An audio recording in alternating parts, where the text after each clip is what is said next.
Meanwhile, Mildred's brother Stewart was still in Charleston, living with his mother Nettie at 87 Rutledge.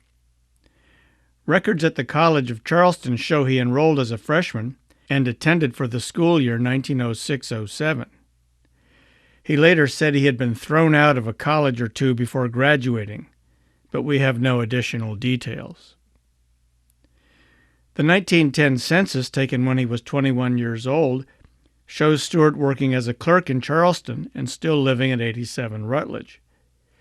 He may have been working for the successor to Grandfather Bernard's wholesale grocery business, which was still in the hands of Uncle Frank, who had also gone to the College of Charleston. Sometime probably in the fall of 1911, Stewart was visiting Pensacola, Florida, staying at the new Grand Hotel, San Carlos. A young lady from Mobile, Alabama, named Ruth Phelan, happened to be staying at the hotel with her aunt at the time. Ruth was 17 years old and very attractive in a sort of exotic way. Her dad, Edward, was from Ireland. He worked in the railroad shops in Mobile. Her mother, Gertrude's father, was also of Irish descent. His father was the immigrant, though she was born in Alabama. Gertrude, known as Tootie, had borne 13 children, only 6 of whom survived by 1900. Given her heritage, while Ruth was Southern in style, she was not a true Southerner, with no legacy of the Confederate experience. When Stewart spotted her across the lobby of the San Carlos, he was stricken, immediately drawn to her, and was later quoted to have said, "You see her? That's the girl I'm going to marry." He obviously found a way to make her acquaintance, and after a very brief courtship, he made good on his goal. They were married in Mobile on January 12, 1912. She was still only 17, more than 5 years Stewart's junior. It's pretty clear that Ruth was born on May 20, 1894, but there are numerous conflicting documents showing she often tried to present herself as younger than she was. For example, she filled out a 1920 passport application with a birth year 1896. Her daughter later said she always claimed she was married at 16 out of vanity in order to understate her age, or possibly just for the shock value. In 1930, Ruth told the federal census taker that she had been 14 years old when married and that her age was 32, implying an 1898 birth date. And even her death certificate shows a different date, May 10, 1897. Because both the 1900 and 1910 census support the 1894 date, that is probably correct. Ruth was a real beauty, 5 foot 3 inches tall with fine features, a southern drawl, and crystal blue eyes. Her daughter wrote years later, "My mother came close to true beauty. She was small, with pretty hands and legs, lovely shoulders, and a feminine figure. She was delicate-looking, and her complexion was exquisite.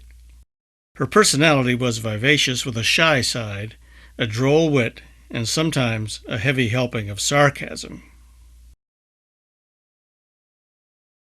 About a year after they married, Stewart B. O'Neill, Jr. was born on March 27, 1913, in Mobile, at Ruth's mother's house, when Ruth was still only 18.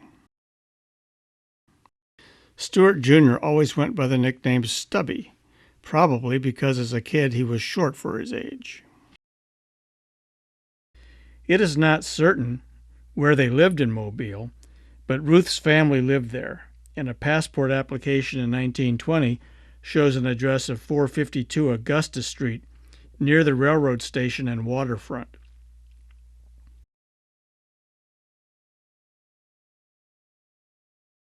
The 452 address is today a vacant lot, but these dilapidated houses are next door to that address and were likely typical of houses in what was probably a vibrant working-class neighborhood in the 1910s and 20s.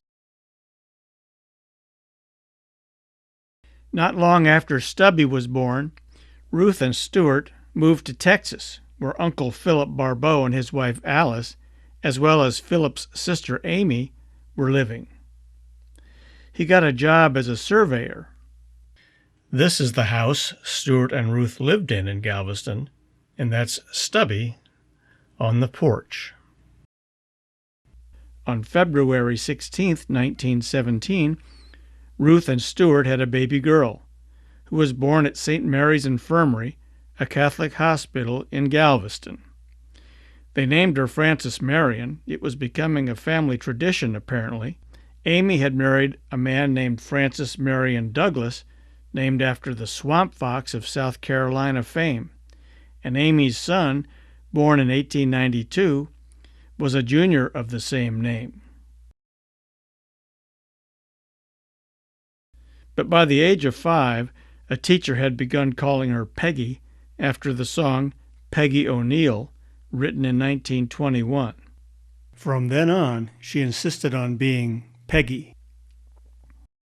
If her eyes are blue as skies by that Peggy O'Neill, and if she's smiling all the while, that's Peggy O'Neill. If she walks like a sly little rogue, and if she talks with a cute little brogue, sweet personality, full of rascality, that's Peggy O'Neill.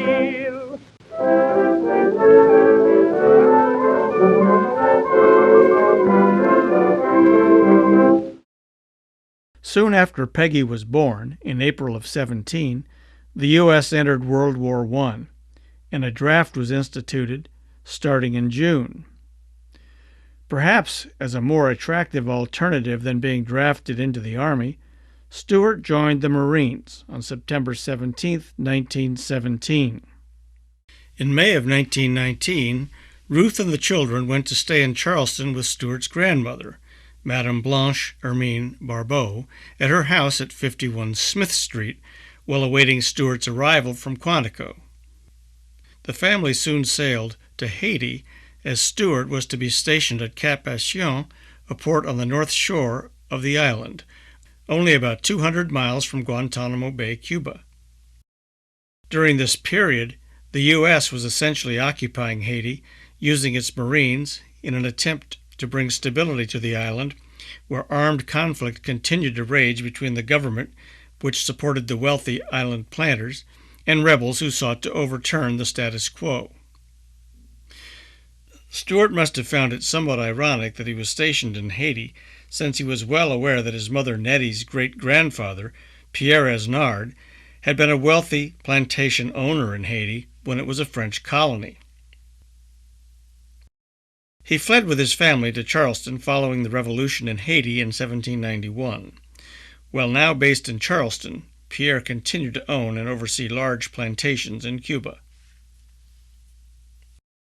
Nettie's grandfather, who married Pierre's daughter Césarine, was also French. Jean-Antoine Barbeau had fled France after his father allegedly was executed by guillotine for harboring a royalist during a 1799 insurrection. He later emigrated to Charleston, where there was a large French community, partly due to the troubles in Haiti. He later became a partner with Pierre Esnard, with interests in his Cuban plantations. In June of 1920, Stewart, now a captain, was promoted to the commanding officer of the base at Cap Haitien. Soon thereafter, Ruth and the children returned from Haiti to visit her family in Mobile.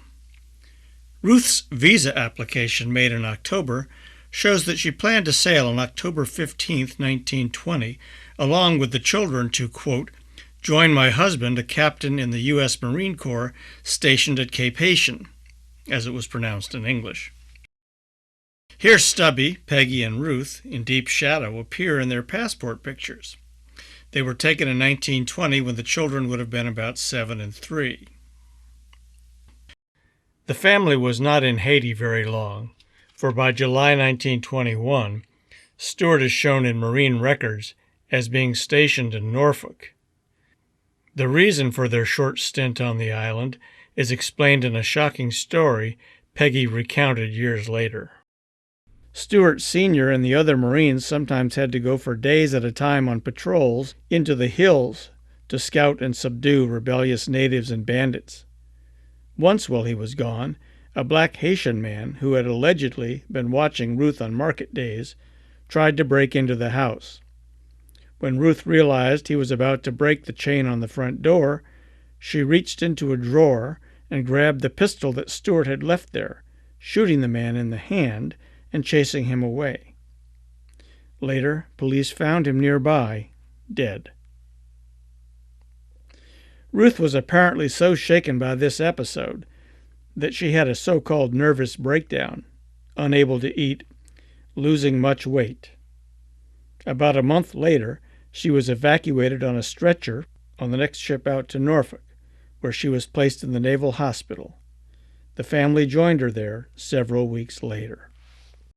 The family spent the next few years at Quantico, the main Marine installation in Virginia. This picture with Stubby and Peggy standing by a house with a screened-in porch is probably from the winter of 1922-23, when they were about 9 and 5 years old. The winter clothes suggest it must have been colder than normal for Virginia. When the family returned to Quantico, Stewart was made commanding officer of a group of Mustangs, enlisted Marines, who had been chosen to enter officers' training. They were called Mustangs as they were considered wilder than new recruits. 2 of the men in this group were William I. Phipps and Harvey Dahlgren, who became good friends of the family. Peg's daughter remembers hearing the story over and over that Peg roller skated around the sentry box when Bill Phipps was standing guard. He was 13 years older, and she was doing 8-year-old little girl things and being annoying. 10 years later, he married her, but more on that later.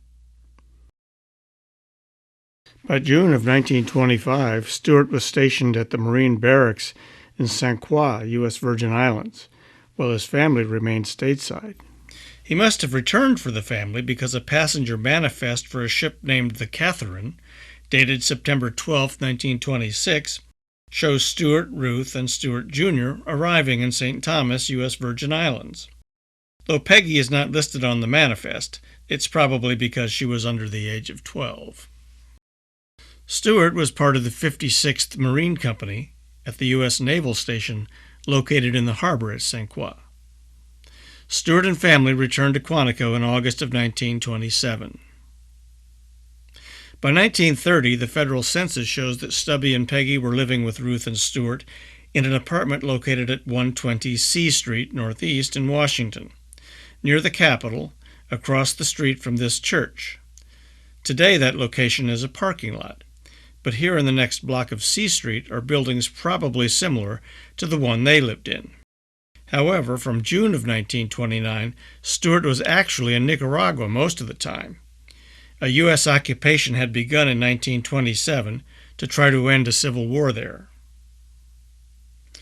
For Harvey and Ruth, as it turned out, friendship, especially with the advent of Stewart's long absences, was evolving into a relationship. This had to be hard on Stewart, given his friendship with Harvey. Family oral history suggests that Stewart was so focused on his Marine career that he didn't pay enough attention to his beautiful younger wife, Ruth, leading to problems between them. Stewart's extended stays in Nicaragua probably didn't help any either. Soon, Ruth and Stewart were divorced, and she married Harvey Dahlgren. Harvey was stationed in Pensacola beginning in October 1930 to attend Naval Flight School, and Ruth joined him there. After flight school, they moved to Mare Island, a Navy base near San Francisco. In February 1932, they sailed to China, where Harvey was a Marine aviator stationed in Shanghai. Second Lieutenant Bill Phipps was also in China at about this time. Here he is seen on board the SS Chi-Chuan on patrol in the Yangtze River, China, in 1934. The reason U.S. Marines were stationed in Shanghai was to prevent a recurrence of the attempted Japanese invasion of 1931 and to help protect the international settlement, which was an autonomous zone governed by the British. Ruth and Harvey apparently enjoyed their time in China, and she collected many interesting things, some of which ended up with Sandra. But Harvey died on May 27, 1933, of a heart attack, according to Marine records, and Ruth returned stateside. As an officer's widow, she was able to get Marine housing and ended up living in Paris Island, the Marine base near the present Hilton Head, where she died at the age of 44 of pneumonia and heart disease on January 15, 1938. She and Harvey are buried at Arlington National Cemetery in Virginia.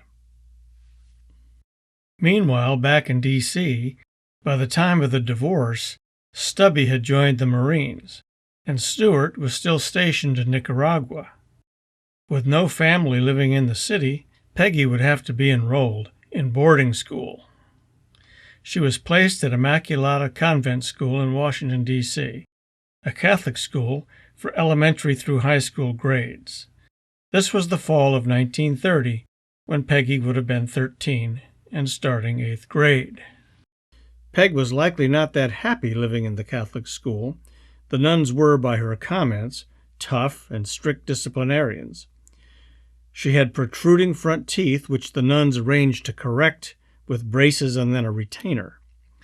She also endured difficult teenage acne, so she probably had self-image and self-esteem issues. And she was lonely. She was close to her father and would have missed him and his friends. One of those friends was Louis L. Gover, nicknamed Stoney. Uncle Stoney, as she called him, had been stationed with the O'Neills in Haiti back in 1920-21 and had become a close family friend. He and his German-born wife, Helen, were stationed at Quantico, only a 45-minute train ride away, so she was able to escape to visit them on holidays and some weekends. Peggy was probably furious at Ruth for leaving her. Most likely she and Stewart corresponded while he was in Nicaragua. It only took letters a week or so to arrive there from Washington in those days. She probably lamented their separation and speculated on ways they could reunite.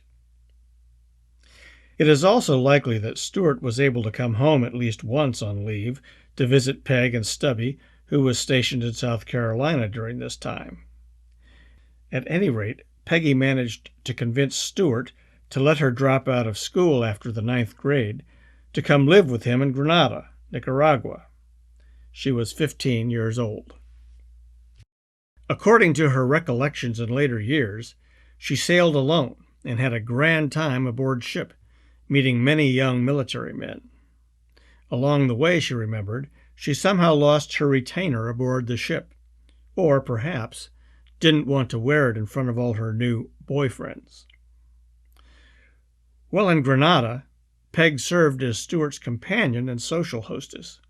The Marine officers in overseas posts like theirs in Grenada lived the life of colonials, with nice quarters and servants and horses to ride. In this isolation, Peggy and Stewart became even closer. Peg and her dad went riding often in Nicaragua, and he even had a pair of custom riding boots made for her. In later years, Peg would regale friends with stories of Stewart, accompanied by groups of Marines on horseback, rousting out guerrilla fighters in the mountains, making it out to be quite a feat and all very dangerous. Stewart and Peggy returned home, sailing from the Canal Zone aboard the SS Henderson, a Navy transport ship, on January 6, 1933, according to the ship's manifest, arriving in Norfolk on January 14th.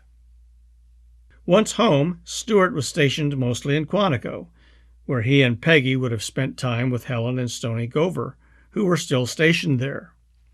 During this time, Stewart was introduced to Helen's sister Annette, who had also emigrated from Germany and was working at the time as a model for Wanamaker's department store. In Quantico, Stewart was also reunited with his Mustang friend, Bill Phipps. Bill had known Peg when she was a little girl, but now that she was all grown up at 16, he had a whole new perspective on her, no longer the annoying little girl on roller skates. Stewart was soon dating Helen Gover's sister, Annette Elizabeth Bausler, who was born in Mayen, Germany in 1904, and so was 15 years younger than he was. The attraction and relationship grew, and Stewart and Annette were married, most likely in the summer of 1934. Soon after they were married, Annette sailed back to Germany to visit her family. Stewart sent this picture of himself with her, which he inscribed, "To be taken along on your trip to Germany to remind you of my mug and to show your family that your husband has a kind, open face. Love, Stewart."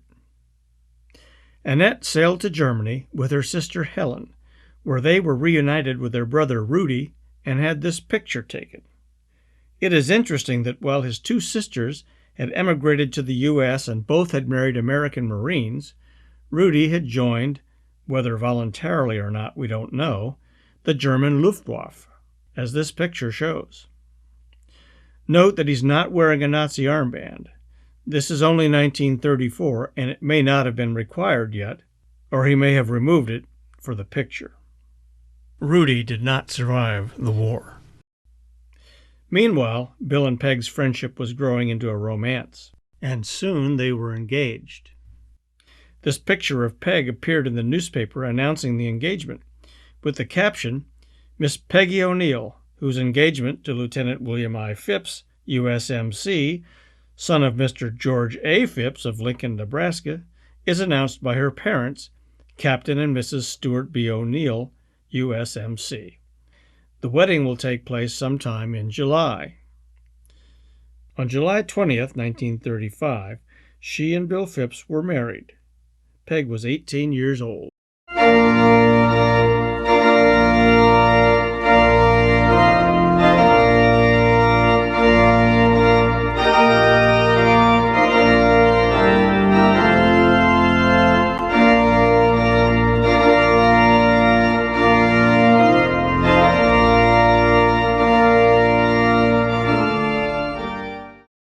Since both Bill and Stewart were stationed at Quantico, the couples continued to live there during 1935 and 1936.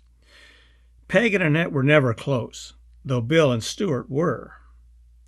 In June of 1936, Stewart was transferred to San Diego, where he and Annette lived in a rented house, while they awaited the completion of a new house they were building at 3681 Jewel, a few blocks away. On March 7, 1937, Peg gave birth to a baby girl in Quantico. She and Bill named her Sandra Lorraine. Stewart and Annette's new house was ready in time for Sandra's first Christmas, and she and Peg visited San Diego while Bill was stationed aboard the USS Philadelphia there. These home movies of Sandra learning to walk were taken there in 1938. It was at this time that Sandra was credited with giving Stewart a nickname. She was reaching out to him and making baby gurgles, but they sounded to Stewart like Bubba, and that became his name. Bubba, for his part, began calling his granddaughter Sandy, a nickname that also stuck. Stewart's son Stubby followed his father's career path by joining the Marines on July 1, 1930, when he was 17. During the early 30s, Stubby was based mostly in the San Diego area and served on the USS Arizona during 1933 to 34. He received his commission as a second lieutenant in July of 1936. By this time, he was based on the East Coast at various locations, including Norfolk and Parris Island, where he was at the time of his mother Ruth's death in January 1938. On a happier note, while stationed at Parris Island, Stubby had met a girl named Louise Jones from Georgetown, Delaware, who was staying with her brother Charles. Stubby saw her walking back from the PX carrying groceries and stopped to offer her a ride in his Model A Ford. It is fair to say that she was, quote, swept off her feet by the handsome young Marine officer. By the time these scenes from home movies were taken in 1938, they were engaged. These films were taken at a family reunion during a trip east by his dad and Annette, about which more later. Here are his sister Peggy and her baby Sandra.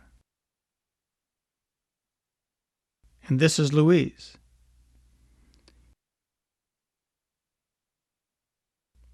A few months later, on October 12, 1938, they were married in a very small ceremony in a Catholic rectory, and then had an informal reception in the backyard of Louise's family home in Georgetown.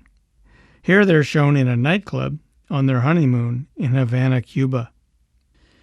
For the next few years, Stubby and Louise remained stationed on the East Coast, primarily in Quantico.